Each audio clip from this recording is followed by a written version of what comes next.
Aujourd'hui, en tant qu'investisseur, tu es face à une impasse. Soit tu restes en spot et tu es spectateur, tu es ultra limité, tu ne peux pas shorter pour profiter des baisses du marché, tu ne peux pas optimiser ton capital, si le marché chute, tu es obligé de subir. Soit tu passes aux futures et tu joues avec le feu. Tu t'exposes à des liquidations violentes, à des mécanismes complexes et à des frais cachés qui peuvent détruire ta rentabilité. Mais aujourd'hui, il existe une solution ultra intéressante, un vrai entre-deux, légal et pensé pour l'Europe. Cette solution, elle s'appelle le spot margin. Et attention, ce n'est pas des futures déguisés, ce n'est pas non plus du spot classique, c'est un produit hybride entre les deux avec une logique, des coûts et des risques complètement différents. Donc dans cette vidéo, je vais t'expliquer pourquoi cette distinction est cruciale, pourquoi beaucoup de gens utilisent les futures alors qu'ils ne devraient pas, pourquoi d'autres restent bloqués sur le spot alors qu'ils pourraient faire beaucoup mieux, et surtout comment le spot margin change la manière de penser le risque quand on investit. On va avancer étape par étape et on commence par la base absolue, le spot.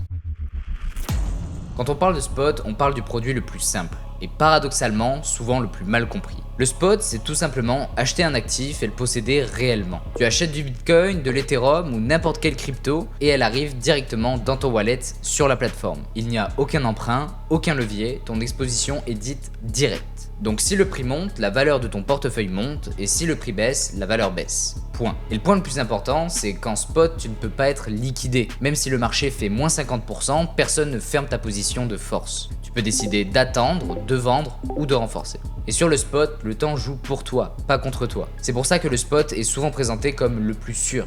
Mais sûr ne veut pas forcément dire optimal dans tous les cas. Parce que le spot a aussi des limites ultra concrètes. Comme par exemple, tu immobilises du capital, tu ne peux pas profiter d'une baisse de marché et surtout tu ne peux pas ajuster finement ton exposition sans remettre du capital en frais. Et beaucoup de gens restent bloqués en spot, non pas par choix, mais parce qu'ils ne connaissent rien d'autre. Et c'est là que certains font un raccourci qui est ultra dangereux, ils passent directement des spots aux futures sans comprendre qu'il existe un entre-deux. Mais avant d'y venir, il faut comprendre ce qu'on appelle vraiment les futures. Les futures, c'est là que les choses deviennent beaucoup plus sérieuses et beaucoup plus dangereuses si on ne comprend pas ce qu'on fait. Un futur, ce n'est pas acheter un actif. Tu ne détiens pas d'actif, tu ne détiens pas de Bitcoin. Tu détiens seulement un contrat qui réplique son prix. Concrètement, tu paries sur une variation du prix à la hausse ou à la baisse avec de l'argent que tu n'as pas forcément. Et c'est là qu'intervient le levier. Avec 1000 €, tu peux t'exposer sur le marché comme si tu avais 5000, 10 000, parfois beaucoup plus, et tout ça seulement avec 1000 €. Donc sur le papier, ça paraît ultra puissant, mais dans la réalité, ça réduit énormément ta marge d'erreur. Et donc sur les futures, c'est l'inverse du spot, le temps ne joue plus pour toi, il joue contre toi. Et surtout, il comporte beaucoup de risques. Il y a d'abord le risque de liquidation. Si le marché va trop vite contre toi,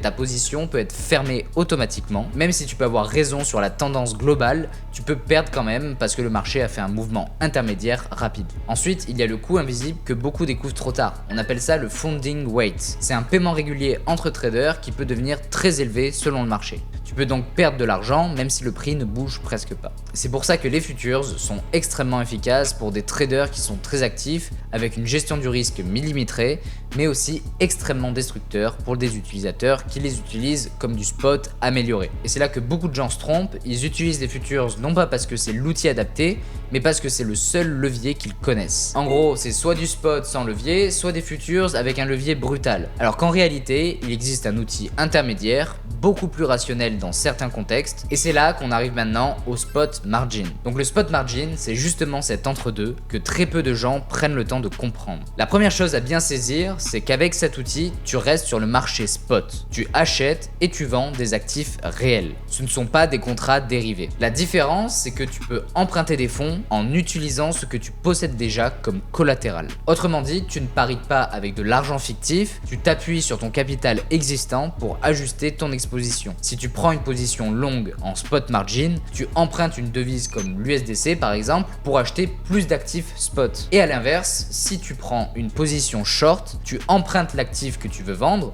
tu le vends sur le marché spot et tu le rachètes plus tard si le prix baisse. Et donc tout se passe sur le marché spot, avec de vrais actifs, mais avec un effet levier modéré qui est encadré. Et surtout, l'avantage, c'est que le coût est bien défini. Tu ne paies pas un funding weight comme sur les futures qui varie selon l'humeur du marché. Tu paies des intérêts horaires fixes sur les montants que tu as empruntés. Et l'avantage, c'est que tu sais donc exactement combien le levier te coûte. Il y a toujours un risque de liquidation, évidemment, mais ce risque est plus lisible, plus progressif et surtout plus facile à gérer que sur les futures. futures. C'est pour ça que le spot margin est un bon produit. C'est un outil de gestion de l'exposition et il permet par exemple d'augmenter légèrement une position sans remettre du capital, de se couvrir à la baisse sans passer par les futures ou alors d'arbitrer un marché sans subir les coûts parfois violents des dérivés. Mais attention, le spot margin n'est pas moins risqué par nature. Il est moins brutal, c'est vrai, mais uniquement si tu sais pourquoi tu l'utilises. Et pour bien comprendre quand utiliser quoi, il faut maintenant mettre ces trois produits côte à côte et comparer leurs différences de façon très concrète. Donc d'un côté, il y a les futures.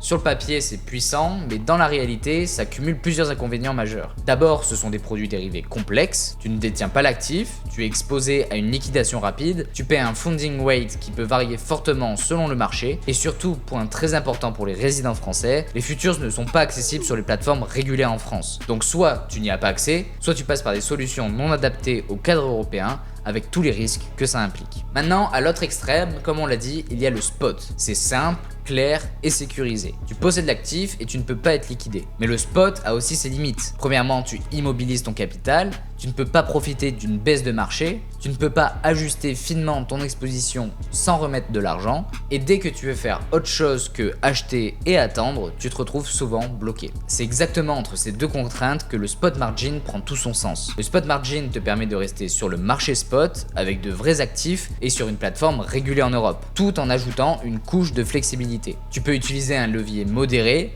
tu peux prendre une position short sans passer par les futures, tu connais à l'avance le coût de ton levier via des intérêts horaires qui sont clairs. Et ton risque, lui, est directement lié à ton collatéral réel, pas à un contrat abstrait. Le spot margin n'est donc pas une solution pour tout le monde. Ce n'est pas un produit pour aller plus vite, c'est un produit pour mieux structurer ton exposition. Il est donc pertinent pour ceux qui comprennent déjà le spot, qui veulent plus de souplesse sans tomber dans l'agressivité des futures, et des investisseurs qui cherchent un outil cohérent avec le cadre réglementaire européen. Autrement dit, si les futures sont souvent trop violents et le spot parfois trop rigide, le spot margin devient une solution logique, à condition de savoir exactement pourquoi on l'utilise. Et c'est là que le point clé arrive.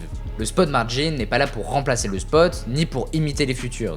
Il est là pour répondre à un besoin précis, ajuster son exposition sans sortir du cadre spot et sans subir la violence des dérivés. Et sur ce produit, tout est visible. Le montant emprunté, le coût dans le temps, le niveau de risque, et c'est exactement pour ça que ce n'est pas un produit pour débuter, mais plutôt un outil pour ceux qui veulent aller un cran plus loin, sans perdre le contrôle. Maintenant, le mieux pour comprendre, c'est de voir concrètement comment on met ça en place. Je vais te montrer comment ça se présente sur Bybit EU et surtout où regarder pour gérer le risque correctement. Donc comme tu l'as compris, cette vidéo est sponsorisée par Bybit et dans le cadre de la sortie du spot margin sur la plateforme, on offre 25 $ de plus que les bonus habituels pour les 100 premières personnes qui s'inscrivent. Ça vous permettra de tester la fonctionnalité sans prendre de risques. Donc si ça vous intéresse, je vous mets tous les liens nécessaires dans la description. Donc là on se retrouve sur Bybit EU, sur la page du trading spot. C'est important, on n'est pas sur les futures, on reste bien sur le marché spot. Donc la première chose à faire ici, c'est en haut de l'interface, j'active le mode margin. Et à partir de ce moment-là, je bascule du spot classique vers le spot margin. Ensuite, Bybit me demande quel asset je souhaite activer comme collatéral. Et ça, c'est une étape clé. Je dois activer à la fois l'actif de base et l'actif de cotation.